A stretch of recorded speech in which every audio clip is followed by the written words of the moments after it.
Balancing my time in high school was definitely something that at first I was pretty bad at, but over time I've gotten better at it. Sometimes I feel like I wake up and I have all these things to do, like homework and classwork and extracurriculars, and I think, like, how am I going to do this? You know, with school and sports and all other activities that I'm involved in, it's definitely a challenge, but if you know how to organize and you know how to prioritize, it's easy. And sometimes it just kind of happens. Like, you have to take it step by step. You get on the bus and you go to holding and you go to homeroom, and then you just go class by class and you kind of take it like piece by piece until sometimes you look around and you're like, oh, I did it. I did it today. I made it through. For example, you know, I have to get up at 6 o'clock to go to school. After school's done, I have sports. And then as soon as I go home, I just start my homework, and it's pretty much like that, Monday through Friday.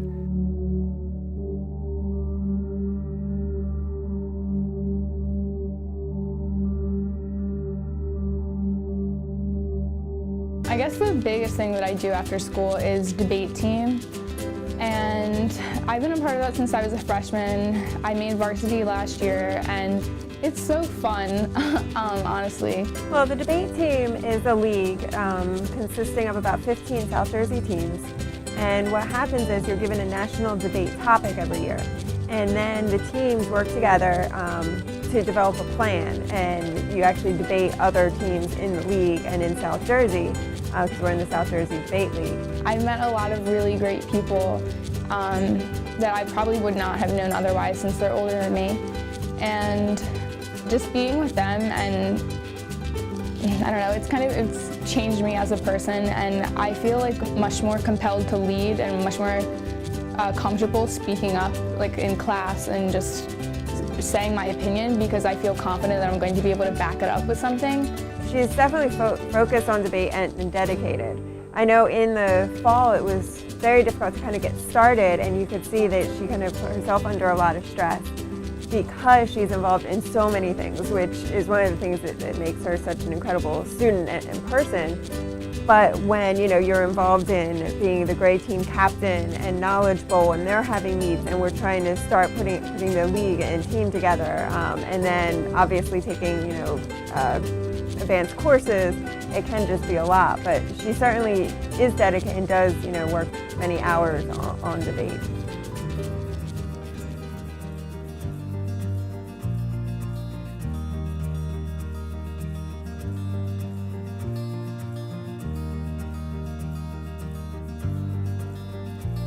Besides track and football right now in school, I'm involved in LDTV, Knowledge Bowl. It's an academic team.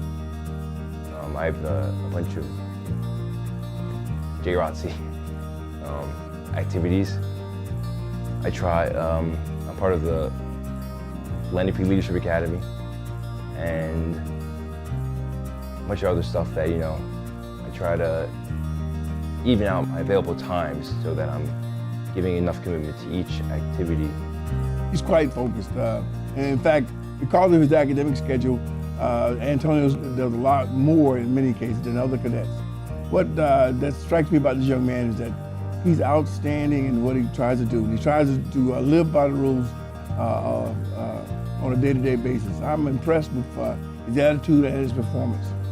So with Colonel, he's kind of my military mentor. He's the one I go to for anything about the military, whether it be about West Point or what exactly is the military, or just his experiences in the military. Anything that that he can help me out, learning about the military and what it means to be in the military.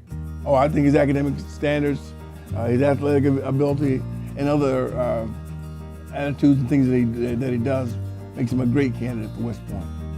If he's fortunate enough to go to West Point or any colleges, he's going to do well. But this gives him a myriad of opportunities to go on and be successful. I think he really wants to be a career Army officer, and he's going to make a fine one when he gets through that. His attitude is he lives by the code, so to speak, and is the kind of kid that you want to give a leadership position because he exudes those qualities. The experience he's gained here in ROTC will help him, but when he gets to the academy, the history and the tradition of that particular institution is going to be just great for him. No matter how it plays out, I always think that I'm going to be happy and things will pay off, because another one of the things that I believe is that hard work will pay off and good people will end up successful and happy.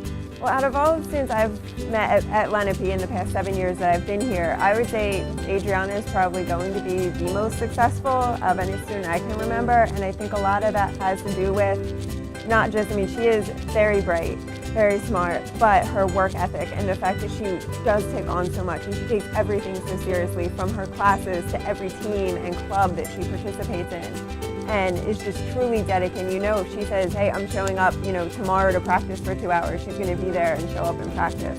And she really just gives her all to everything. So I have no doubt she'll be able to accomplish anything she sets.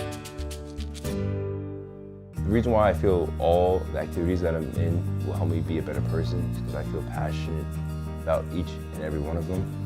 The reason why I joined them is because I felt that they would make me a better person. Confucius once said, wherever you go, go with all your heart. What this means to me is that wherever I go in my life, I want to make sure that I'm dedicated to that program and that I don't want to quit anything or be part of something that I don't want to be a part of. I want to love my job or whatever it may be, and I want to love what I'm doing. I feel that achieving happiness and success has to do with doing something that you truly feel passionate about and truly enjoy. And that's what I strive to do in my life, and it's something that I hope to achieve sooner than later.